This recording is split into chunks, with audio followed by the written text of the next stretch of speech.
On this episode, two medical mysteries that defied the experts. Something was wrong. I couldn't feel or move my legs.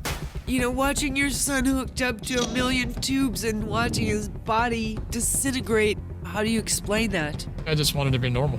When bizarre growths begin forming on Matt Horick's body, his family is forced to face a horrifying reality. You're not supposed to outlive your child. It's a parent's worst nightmare. Then, when 2-year-old Haven Fowler begins to gain weight at a shocking rate, her parents find themselves in a desperate fight to save her life. She had gone from 20 pounds to 43 pounds. As a parent, it's heartbreaking. You feel completely helpless. I thought, this is it. This is gonna be my last night with my daughter.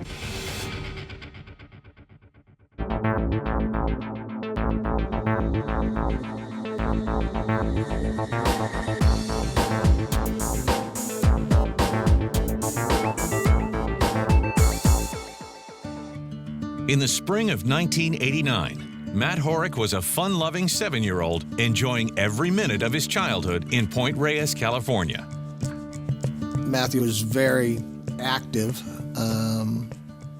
very curious. Below our house, there's a big field with a little seasonal creek going through. Him and his friends would go down there for hours and hours. And there was lots of space for me to run around and play with my friends, so I spent most of my time outdoors. Usually we'd camp for a week at a time. Eventually we got a boat and then camped even more often. We did a lot of boating together. He just seemed to come alive when he was in the water. You know, took to it just like a fish. I was very sports-oriented. Growing up, I played soccer and baseball and football. I was a soccer coach and his dad was a Little League coach. He loved just being part of the teams. Matthew was a healthy kid, but his toes were talked about every time he ever went to the doctor. And they'd look at his toes and they go, oh, that's odd. And they just said nothing to be concerned about. Matt seems to be the picture of health. But one sunny day in April, something strange happens that will change his life forever. I was playing in the yard outside my house with some of my friends, and I bent over to pick something up, and I felt a sharp pain in my hip. And then I couldn't straighten myself out, and it was very scary. Matt was just kind of L-shaped, bent over. He couldn't stand back up. I had absolutely no idea what was going on. It was very excruciating pain, and I knew something was wrong. Matt was only 7, so for him not to be able to straighten back up at that point was deeply concerning. I decided to take him to the emergency room. Doctors are taken aback by Matt's condition and immediately perform a series of x-rays. It frightened me because all of a sudden all these specialists that were looking at me, examining me, talking about x-rays. As his parents wait for the results, they're relieved to see that Matt is slowly able to straighten himself out. But their relief turns to shock when the doctors explain what the x-rays reveal. They discovered that something was drastically wrong with my hip, and I was diagnosed with hip dysplasia. Hip dysplasia is a condition in which the top of the thigh bone, or femur, pops out of the hip socket. Severe cases result in walking difficulties and chronic pain. They said, Matt's gonna have a hard time running and jumping, and that hurt him to hear that, and for me to hear that. I was worried about how it was gonna affect, me playing sports. Growing up very active, to not be active was really not a possibility to me. I was scared when they told me that the socket would have to be rebuilt. But the doctors wanted to wait for his bones to mature in order to do the surgery, and hopefully it would be his early teens. Unsettled by the turn of events, the family heads home. And over the next few years, Matt bravely endures the troubling condition. As he was getting older, you could see Matt's hip coming out to the side a little bit more.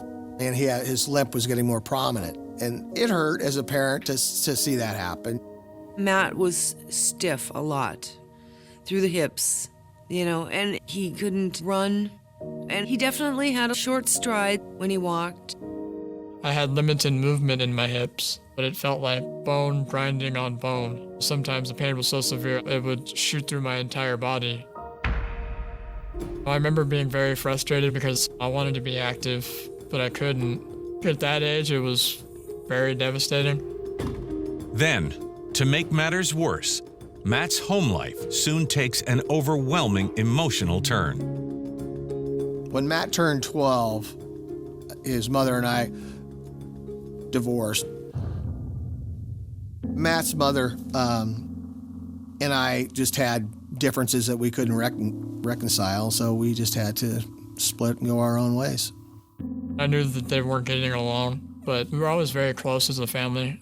It was somewhat of a blow to me. I had total custody of him. So Matt and I left Point Reyes and moved to Petaluma. The move was very sudden, and I had to leave all my friends behind. I had to move to a new town. It was a big transition. I was not used to living in a city. The school was much larger than I was used to, and I was made fun of a lot because of my limp. I was very self-conscious. That was a particularly hard part of my life, and I became, essentially withdrawn. To me, I just wanted to be normal. Going into junior high school and your peer group is completely gone and your security's completely gone, you're thrown into a school that's triple the size of where you're used to going to, was very devastating for Matt. Being a new kid having a limp, Matt wanted that operation, thinking that it would cure all, and he was looking forward to it. Desperate to walk without the limp, Matt dreams of undergoing corrective surgery. And in the spring of 1997, just weeks before Matt's 15th birthday, his doctor clears him for the operation. They opened about an 8-inch incision on the side of my hip. They pulled apart the joint and shaved off my femur to make it fit into the socket and put 3 pins to hold my femur in place. It was major surgery. As a parent, you don't want your child to go under a knife at all, even though it's going to help. It's still a very scary thing. 8 hours later, the surgeon pronounces the operation a success, and Matt begins a long road to recovery, confident that his problems are behind him. I was on crutches for about a total of 10 months, and I had to basically learn how to walk again. Gradually, I worked off of them and was able to walk without any pain. Seeing him moving fine and getting up and down by himself and was a great thing. It was a great thing, After that, he was very active. When we would go boating, he'd be out there swimming and tubing. I ended up discovering wakeboarding. It was the most natural sport I'd ever done. Once I was up, being pulled behind the boat, I remember just being free. Nothing else around me really mattered. Then, the following summer, when he's 16, Matt goes on a camping trip with his father. And while he's wakeboarding, he loses all control. Everything just happened so suddenly that I didn't even have time to close my eyes or brace myself in any way. I went essentially face first into the water, and my neck snapped back. I'd never had a fall that serious, and I remember once I came to the surface, my first thought was something was wrong. I couldn't feel or move my legs.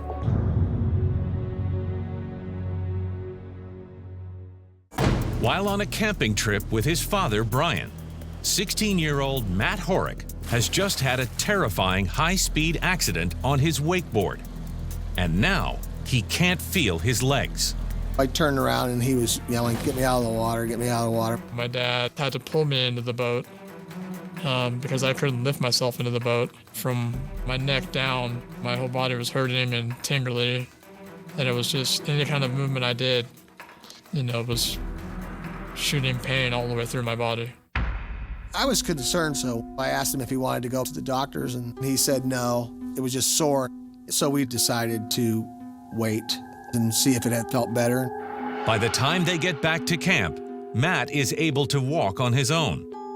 But the pain is agonizing. The rest of the day, I just relaxed at camp, trying to move as little as possible. I was sore from my neck down for several days.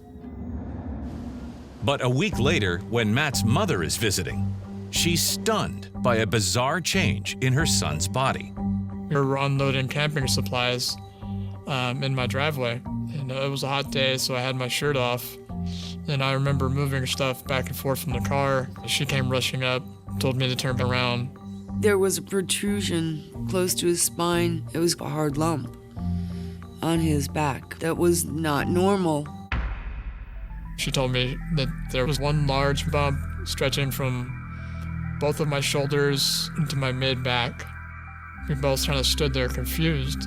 You know, I had my shirt off all weekend and it wasn't there before. I was scared. There was, something was going on. Doreen races Matt to the nearest hospital, where doctors immediately perform a CT scan. While they're waiting for the results, Brian arrives. Within the hour, the findings are in, and they are nothing short of shocking. Matt has a large tumor on his back. When they told me Matt could have cancer, it was devastating. It was hard. It was,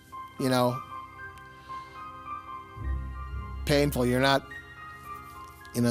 supposed to outlive your child. It's a parent's worst nightmare.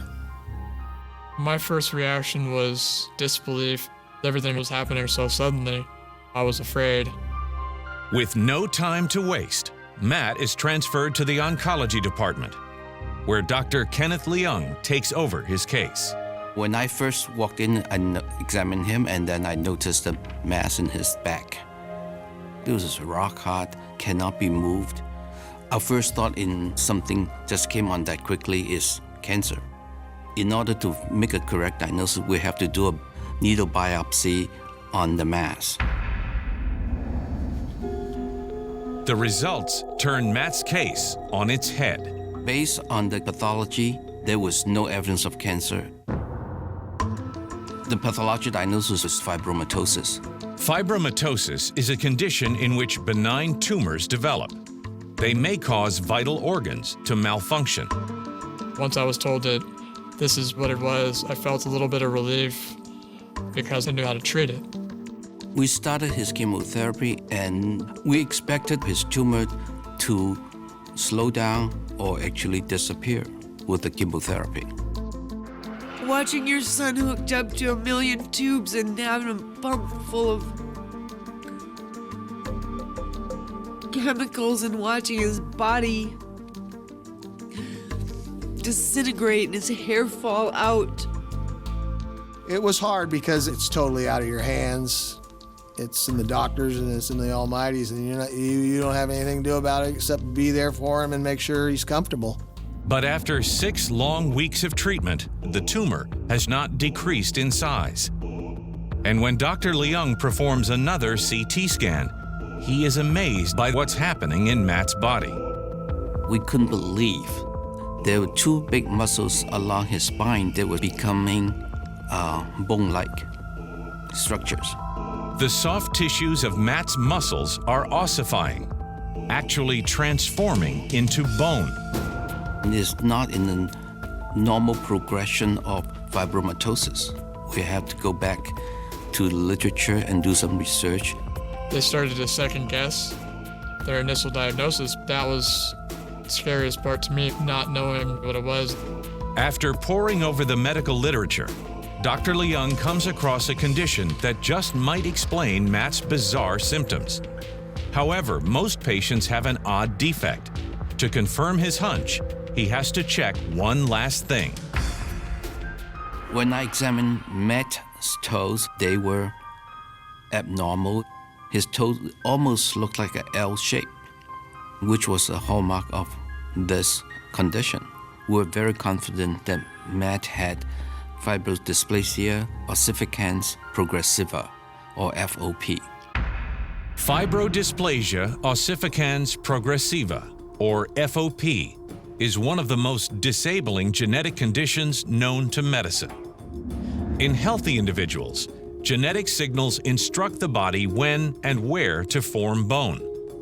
But in patients like Matt, the gene responsible for sending the signals is damaged and causes sporadic but completely uncontrollable bone growth. Ultimately, patients are trapped in a second skeleton.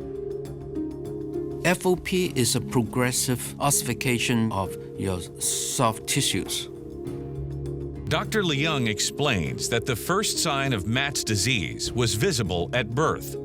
Although doctors noticed his abnormal toes, they failed to recognize their significance. Growing up, I knew that my toes were different, and I never understood why.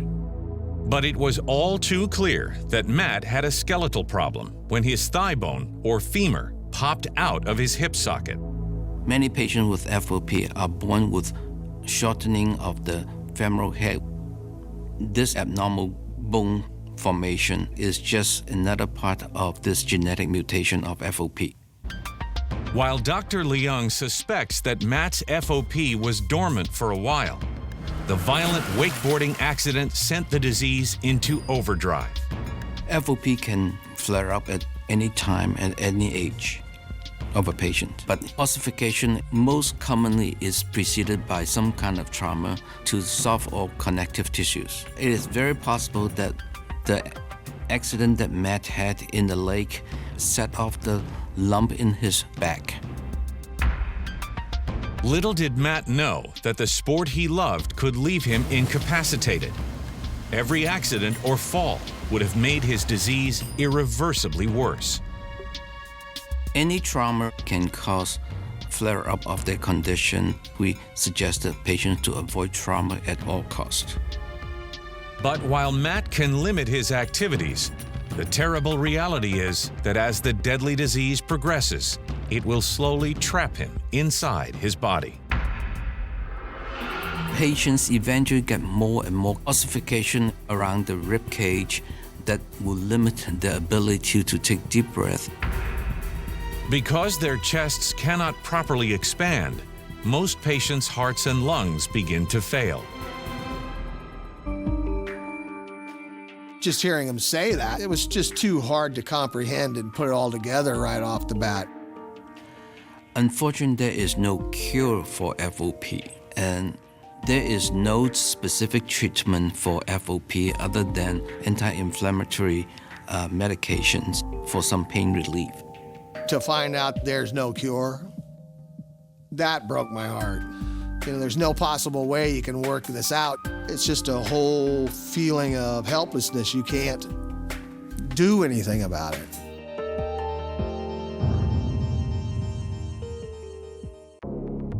"16-year-old Matt Horick is struggling to understand some horrifying news.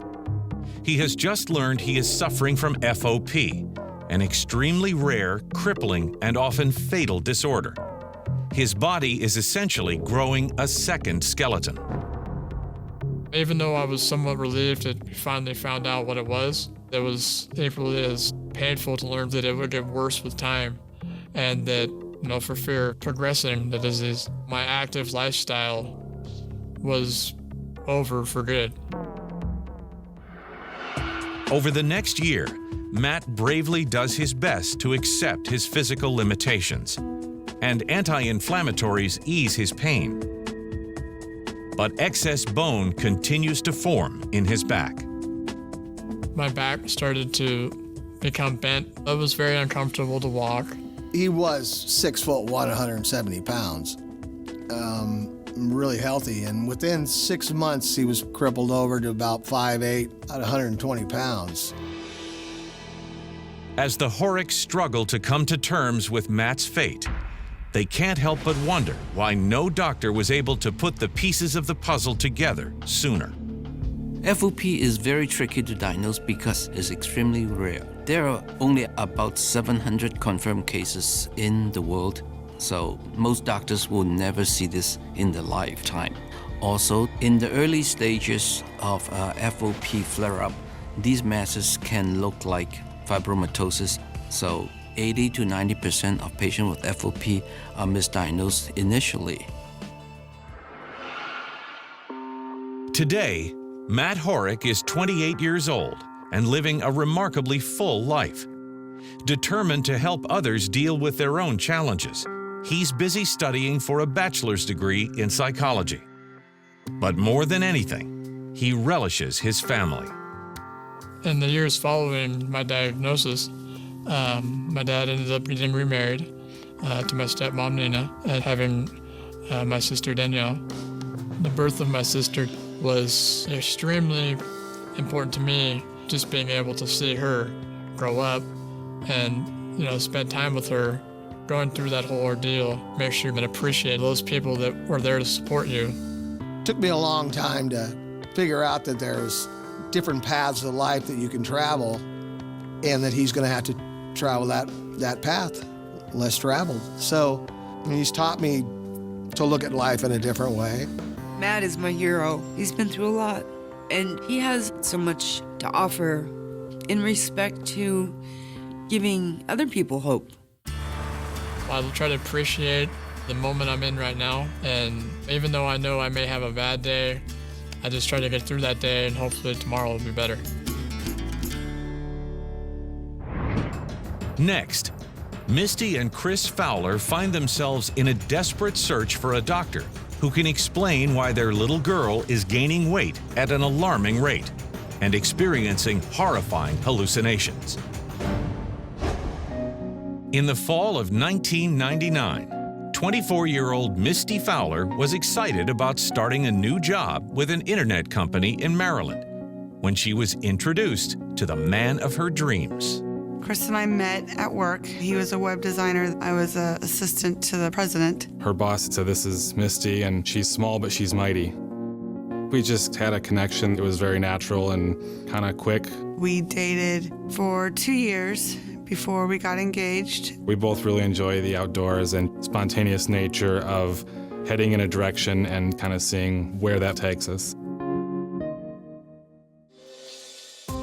After tying the knot in 2001, Chris and Misty settle into married life. And one morning, 2 years later, Misty has some thrilling news. I just looked at Chris and I said, "We're pregnant." And we were just kind of screaming, and we were completely overjoyed. That initial feeling that we were actually finally having a child together was pretty exciting. On January 26, 2004, Misty and Chris welcomed their daughter, Haven Christina, into the world. I felt completely overwhelmed when I first saw her come out. You think you're kind of ready, and then complete overwhelming rush of emotions. It's a pretty magical moment. They brought her over to me, and I don't think I let go of her for at least 3 or 4 hours. Completely overjoyed, the young parents take their newborn home 2 days later and begin their life together as a family. Haven was a very happy baby and perfectly healthy. She was hitting all of her developmental milestones on time, if not early. Haven never had a flu or cold or sniffles or any of the typical sicknesses. She was the picture of health. In Haven's first 2 years of life, she was very spunky and loved to dress up, would wear plastic high heels and her little boas and run around the house like she was a fashion model. Then, one day when Haven is 2.5, Chris and Misty are leafing through a photo album when they notice something odd. Haven was always on the skinny side, and comparing the pictures, we noticed there was certainly something changing pretty quickly. Haven seemed to be gaining some weight. We hadn't changed anything in her diet, and it seemed strange to me, so I decided I should take her to the doctor.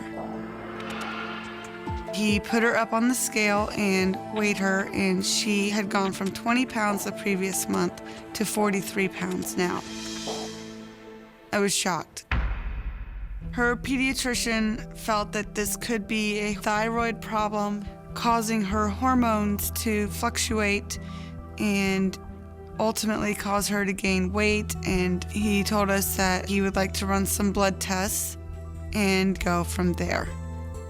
I wanted something to be there because then I could fix it. 3 days later, I received a phone call from her pediatrician, and all of her blood tests were fine. The doctor told us that we must be feeding her too much and needed to cut back on her food. But to the Fowler's surprise, after 3 months of dieting, Haven is still gaining weight. It seemed like every 3 to 4 weeks I had to buy her almost a new wardrobe, and I didn't know what was wrong. Unnerved by Haven's bizarre transformation, Misty schedules another appointment with the pediatrician.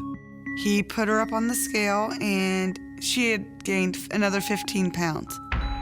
I was very frustrated. The doctor now felt that it was a high possibility that Haven could have a tumor in the pituitary region of her brain. The pituitary gland helps to maintain metabolism. If it malfunctions, patients may gain weight rapidly. Hearing something like a brain tumor from your doctor is completely terrifying. You know, your job in life is to protect your child, and that's the last thing any parent wants to hear. Over the last 4 months, Misty and Chris Fowler have watched their once healthy daughter mysteriously triple in size. She's gained almost 40 pounds despite a highly controlled diet. Now, her pediatrician believes that a brain tumor may be triggering the rapid weight gain. Hearing that she could have a brain tumor was horrifying. It just changes your world in a 30-minute meeting with a doctor. Terrified, the Fowlers race Haven to the hospital, where she undergoes an MRI to confirm the doctor's hunch. The next 3 days are almost unbearable as they wait anxiously for the results. Finally, we received a phone call, and he told us that there was nothing. They found nothing. Everything looks great. There was no tumor. There was nothing out of place. There was nothing wrong. To hear that the MRI was negative was a complete relief, and at the same time was very frustrating. There was something definitely not right. But the doctor came back and said that we're not watching her diet close enough, that this is a parental issue and not a medical issue. And we just felt alone. Discouraged, the Fowlers do the best they can to monitor Haven's diet even more closely. Then, when they least expect it, a terrifying incident sends the family reeling. I heard a scream from upstairs, and I ran upstairs to see what was going on. And Haven was sitting up in the bed, and her eyes were open. She was kind of glassed over. She looked like she was still sleeping, but she was shaking. I tried to calm her down, and she whispered into my ear that there was a little girl in her bed. I told her there was nothing there, and she just had this look of terror in her face. And she told me, "No, Mom, there is a little girl in my bed, and she's bleeding, and she's smiling at me." For a 3-year-old to say something like that, it's like ice through your veins. That was much, much more than a nightmare of even the worst kind. So I think we were as scared as her at that point. Overwhelmed, Misty calls the pediatrician, but he assures her that there's no cause for alarm. He told me at age 3, this is a very normal thing, and that she would grow out of it. But she would wake up kind of every night or maybe every other night and kind of have like a night panic attack where she would think she sees something, and she started getting worse and more animated. She'd get out of bed and I'd find her standing up even though she was still seemingly asleep. One morning I went in to go check on Haven, and she was not in her bedroom at all, and of course this immediate panic, and I went kind of quickly checking through the house. We found her on the couch sleeping, and next to her were 5 banana peels, 6 puddings, and 5 apple cores. We couldn't believe that she'd actually was able to eat this amount of food. But when we woke her up, she had absolutely no recollection of eating it. Knowing that if she's eating in her sleep, everything kind of fell into place, and that was the cause of the constant weight gain. But the fact that she was actually taking things out of the fridge and eating all while still in some kind of a dream state. It was pretty terrifying.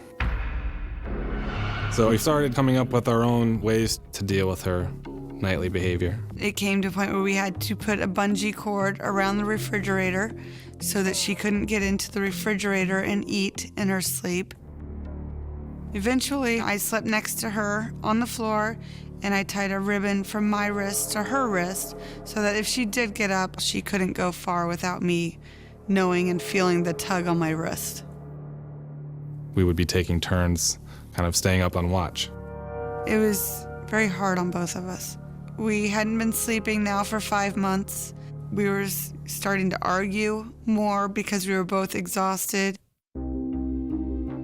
But 2 months later, something horrifying happens that turns their world upside down. I heard Haven snoring, and I've never heard Haven snoring before. So I walked into her room and could see her body stiff and her back is arched, and she actually had foam over her mouth.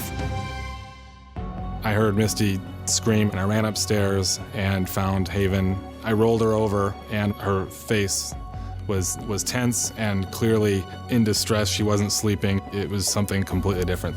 I thought it was some sort of seizure. My first thought was to clear her mouth and clear her airway, but her jaw was locked tight, and I could not get her mouth open.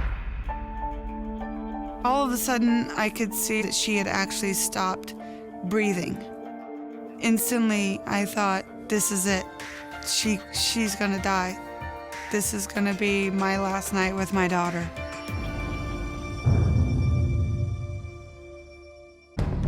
Over the last 8 months, 3-year-old Haven Fowler has exhibited a bizarre constellation of symptoms. She's gained almost 40 pounds, experiences horrifying hallucinations every night, and has even started to eat in her sleep. While none of her doctors are concerned, the Fowlers are sure something is very wrong, especially when Haven goes into a seizure and suddenly stops breathing. I was on the phone with 911, and Chris started CPR. We were going crazy. Chris stayed in the house with her. And I actually ran outside screaming for any of the neighbors to help. And then the ambulance and the fire trucks arrived. At that point was when I actually felt the relief because somebody was coming to get her. Once the paramedics resuscitate Haven, they're shocked at how high her blood pressure is. I just told him that we needed to fix her, that we couldn't let her just go, that we had to get to fix her. They rush Haven to the hospital, where a team of specialists is waiting for her, including pediatric endocrinologist Dr. David Cook. When she was admitted, the evaluation mostly was directed at making sure she didn't have an underlying seizure disorder. But what struck me most was her obesity, and her blood pressure was pretty strikingly above normal. Dr. Cook suspects that Haven has a pheochromocytoma, a tumor that forms near the kidneys which causes high blood pressure. To confirm his hunch, he orders a CT scan. I was extremely hopeful that we would finally have an answer to what was going on with Haven. But when Dr. Cook reviews the scan, he sees something thoroughly unexpected. We were dealing with a completely different type of tumor. Haven had what appeared to be a neuroblastoma. A neuroblastoma is a tumor of the adrenal glands or nervous system. It tends to spread quickly to other parts of the body. The neuroblastoma is a type of cancer that children can die from and needs to be treated very aggressively. So the next step is to remove the tumor. I was in shock. As a parent, it's heartbreaking. You feel completely helpless. 2 weeks later, Haven is prepared for the operation. They allowed me to walk to the table with her, and she actually was giving me some strength because she was so willing and so ready to do this. And she helped the anesthesiologist with her mask, and I gave her a kiss on the forehead and tried to retain my composure. For 14 hours, Chris and I sat there in the waiting room. Finally, the surgeon came out and told us that Haven had done great during surgery. Everything went as planned, and we were discharged and sent home for Haven to recover. The Fowlers are hopeful that Haven's problems are behind them. But as the weeks go by, nothing changes. Haven is still gaining weight and sleepwalking. We were disappointed because we really hadn't changed anything. It was all still there. We called Dr. Cook and told him that all of the symptoms were still there and progressing, and he promised us that he would continue to search for a diagnosis for Haven. Now that we've removed this tumor, but the symptoms haven't gone away, we're still left with a very complicated patient. So we took a step back and reevaluating all of the symptoms and findings that we had on Haven, and through some research into the medical literature, we discovered a very rare syndrome that could actually describe all of these features that Haven had. And so we were able to conclude that Haven has this syndrome called ROHAD. ROHAD, or rapid onset obesity, with hypothalamic dysfunction, hypoventilation, and autonomic dysregulation, is an extremely rare disease which impairs brain function. Ordinarily, when a tumor develops, the immune system defends the body by attacking the growth. But in patients like Haven, for some unknown reason, this protective process goes haywire. Experts suspect Haven's immune system targeted the tumor, but then went after her brain. The cause of ROHAD syndrome is unknown, and in fact, most physicians have not heard of ROHAD syndrome. Now that we had a diagnosis, we knew what the name was, but it was again another shock of how do we have a disease that no one knows about. Misty and Chris Fowler have just received shocking news. Their 3-year-old daughter, Haven, is suffering from a rare and dangerous disease called ROHAD. The condition attacks several parts of the brain, including the hypothalamus. The hypothalamus is a part of the brain that controls a number of body functions, including our appetite control center. So injury would lead to excessive eating and rapid onset of obesity. And we think that this ROHAD process is injuring the parts of the brain that were controlling our sleep pattern. This damage to the brain would explain the night terrors that she demonstrated. While it's unclear what triggered the seizure that Haven experienced, Dr. Cook believes that, in time, the disease started to affect more and more parts of Haven's body, including her autonomic nervous system. The autonomic nervous system is the part of the nervous system that controls things like our blood pressure. So with autonomic dysfunction, the patient isn't able to keep those parameters where they should be. As the Fowlers process all the information, they're faced with a grim reality. Without a solid diagnosis, eventually the disease would have affected Haven's ability to even breathe. In a syndrome like ROHAD, the part of the brain that tells us to breathe isn't working, and so early on it might just cause you to breathe slower than normally, but eventually it could cause you to actually stop breathing. To hear from doctors that your child could just stop breathing was almost impossible to comprehend. There is no cure for ROHAD, and because we don't know what the underlying cause of ROHAD is, there is no standard treatment. To hear after all of that, well, there is no treatment for this, the ground just kind of falls away and you're just completely lost at that point. While ROHAD has been identified, medical experts still don't understand the exact science behind the disease. As a result, patients are treated on a trial and error basis. Based on the theory that ROHAD syndrome in Haven was caused by an autoimmune process, it was decided to treat her with chemotherapy to suppress her immune system to try and turn off this autoimmune process. To have to go through chemotherapy without the knowledge that this is a proven solution was a very hard thing to do. We were hopeful that her symptoms would regress and we would gain the old Haven from age 2. After receiving this course of chemotherapy, Haven showed a number of improvements. Her blood pressure was back down to normal.